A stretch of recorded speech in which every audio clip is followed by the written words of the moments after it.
यानी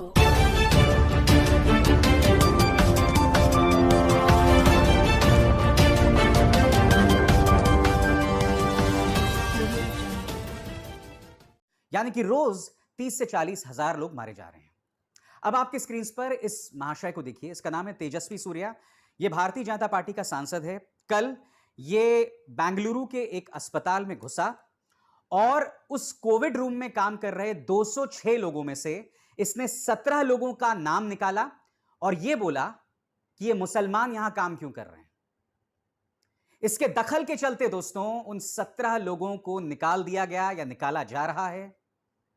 मगर मैं खबर आपको क्यों बतला रहा हूं?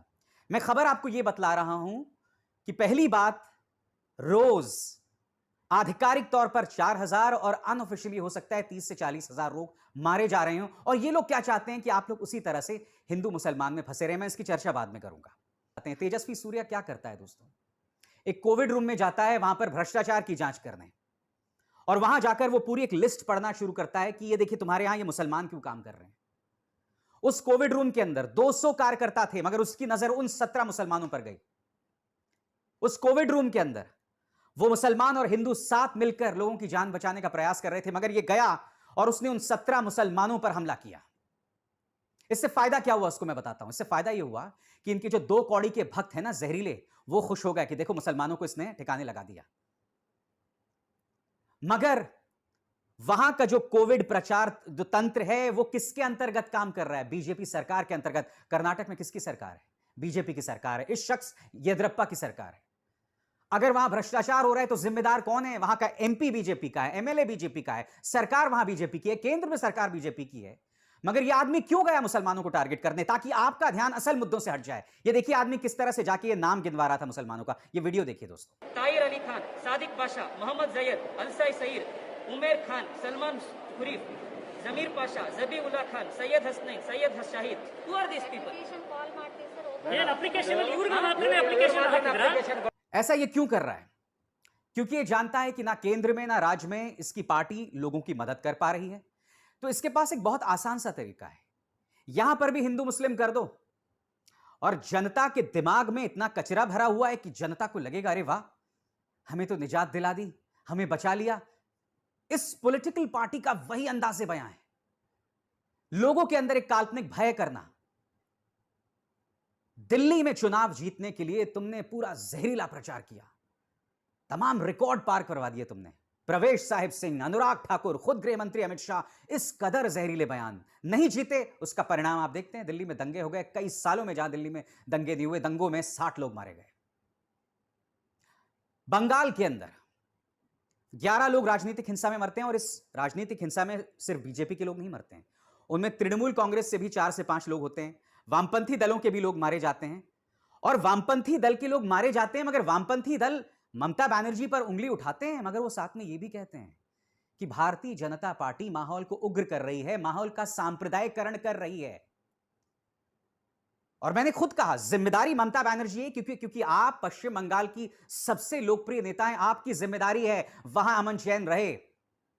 आप दीदी हैं, दादा मत बनिए, यह मैंने कहा था।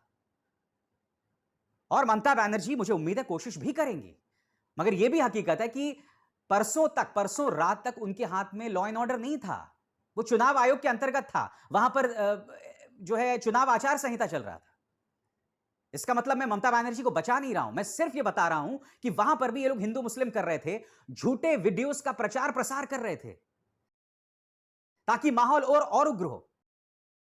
दिल्ली में तुम्हारे नतीजा आपके सामने, पश्चिम बंगाल में तुम्हारे, अब तुम वहां पर भी वही करना चाहते हो।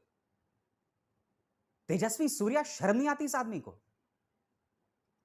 अब देखिए भोपाल से सांसद प्रज्ञा क्या कह रही हैं आपकी स्क्रीन पर।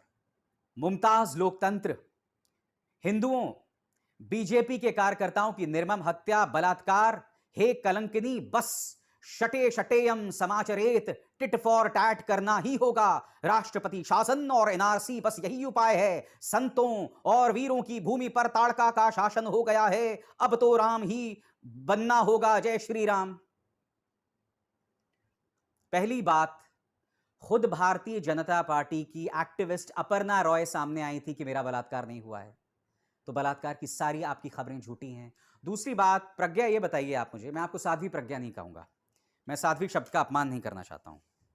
साध्वी का ओहदा मेरे हिंदू धर्म में बहुत ऊंचा है, मैं जानता हूं साध्वी कौन है। मगर जो महिला एक शहीद को शाप दे सकती हैं, उसके मरने की कामना कर सकती हैं, 26/11 याद है ना आपको, उसके शहीद को शाप दे सकती हैं, उन्हें मैं साध्वी नहीं बोल सकता, माफ कीजिएगा। आप सामने कब आई? क्योंकि आपको एक राज्य में हिंदू मुस्लिम करना था, वो राज्य जिसका आपसे कोई लेना देना नहीं है। आप खुद भोपाल में कहां है मुझे बताइए ना। भोपाल में आपके खिलाफ पोस्टर्स लग रहे हैं कि कहां है प्रज्ञा। मैं आपसे जानना चाहता हूं कि सांसद बनने के बाद आपने कितने लोगों की मदद की है। आपके ट्विटर हैंडल पर मैं देखना चाहता हूं कि आपने कितने लोगों की आवाज को पहुंचाया है, कितने लोग जो अपील कर रहे हैं, मैं समझना चाहता हूं आपसे। मैं देख रहा हूं आपके पूरे ट्विटर टाइमलाइन पर सिर्फ आप जो कोरोना पॉजिटिव हो गई थी उसका जिक्र है, मगर मैं देख रहा हूं कि आपने खुद लोगों की कोई मदद नहीं की। कम से कम आपका ट्विटर टाइमलाइन तो यही बता रहा है। और आप क्या कर रही हैं? आप अनर्गल झूठी खबरों का प्रचार प्रसार कर रही हैं, सिर्फ यही कर रही हैं। और इन दोनों का यही काम है, चाहे तेजस्वी सूर्या हो चाहे प्रज्ञा हो।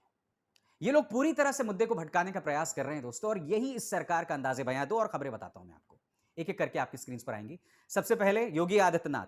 योगी आदित्यनाथ कोरोना काल में वहां की गायों के लिए हेल्प डेस्क बना रहे हैं कि उन्हें ऑक्सीमीटर कैसे दिलाया जाए, उनकी कैसे सेवा की जाए। और दूसरी खबर देखिए दोस्तों, हमारा जो विज्ञान मंत्रालय है, कोविड के इलाज में गायत्री मंत्र कैसे सहायक साबित होता है, इस पर शोध करने जा रहा है। इन दोनों खबरों की अहमियत को समझिए आप दोस्तों। इससे पहले कि आप हंसने लगे उन पर, हंसिए मत, धार्मिक मान्यताओं पर हंसते नहीं है, मगर गौर कीजिए, काम में पूरी तरह से नाकाम है सरकारें, मगर गाय का सहारा लेकर, गायत्री मंत्र का सहारा लेकर आपकी भावनाओं में खेला जा रहा है, पर खेला जा रहा है। यही काम तेजस्वी सूर्या ने किया, यही काम विज्ञान मंत्रालय कर रहा है, विज्ञान मंत्रालय, और यही काम योगी आदित्यनाथ कर रहे हैं। मगर मैं उम्मीद करता हूं योगी जी कि कल को अगर किसी गाय को तकलीफ हो, क्योंकि एक खबर आई थी कि शेरों को कोरोना हो गया है, कल को अगर किसी गाय को तकलीफ हो और अगर उसका मालिक आपसे मदद की मांग करे, तो आप उस पर एफआईआर नहीं कर देंगे, करेंगे तो नहीं ना? क्योंकि आप ही की सरकार का फरमान था, इस वक्त आपके स्क्रीन पर है, कि पत्रकार जो लोग मदद की मांग कर रहे थे या जो लोग कोरोना से जुड़ी खबरें दिखा रहे थे, ऑक्सीजन की खबरें दिखा रहे थे, आप उन पर अंकुश डालने का प्रयास कर रहे हैं। इसी तरह से कल को किसी गाय की तबीयत खराब हो जाती है, तब आप ऐसी कोई कार्रवाई तो नहीं करेंगे ना? करेंगे या नहीं? धार्मिक मान्यताएं अपनी जगह हैं दोस्तों, धार्मिक मान्यताओं की जगह हमारे निजी जिंदगी में है।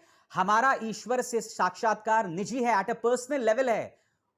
उसका खेला मत बनाओ, उसका तमाशा मत बनाओ, खासकर तब जब आप अपनी नाकामी को छिपाना चाहते हैं। आप मेरे ईश्वर का इस्तेमाल, मेरे राम का इस्तेमाल, मेरे भगवान का इस्तेमाल सिर्फ इसलिए कर रहे हैं क्योंकि आप अपनी नाकामी छिपाना चाहते हैं। मैं तो ये सवाल उठाते रहूंगा। कटघरे में सरकार है, मगर कटघरे में सरकार से ज्यादा आप, इस देश की जनता हैं, जिस तरह से आपको आए दिन मूर्ख बनाया जाता है। आज भी कोरोना काल में कोई एक ऐसा व्यक्ति नहीं है जिसके परिवार जन की मौत ना हुई हो, किसी की रिश्तेदार की, किसी दोस्त की मौत ना हुई हो। मगर इस माहौल में भी अगर यह सब किया जा रहा है, तो सवाल उन पर नहीं है। वो कहावत क्या है कि कुत्ते की पूंछ 12 महीने भी आप रखें नली में तो सीधी नहीं होती है। वो तो जो है सो है करेंगे, तेजस्वी सूर्या वही करेगा। मगर आप जो इस देश की जनता है, आपको सोचना पड़ेगा कि आपको किस तरह से मूर्ख बनाया जाता है।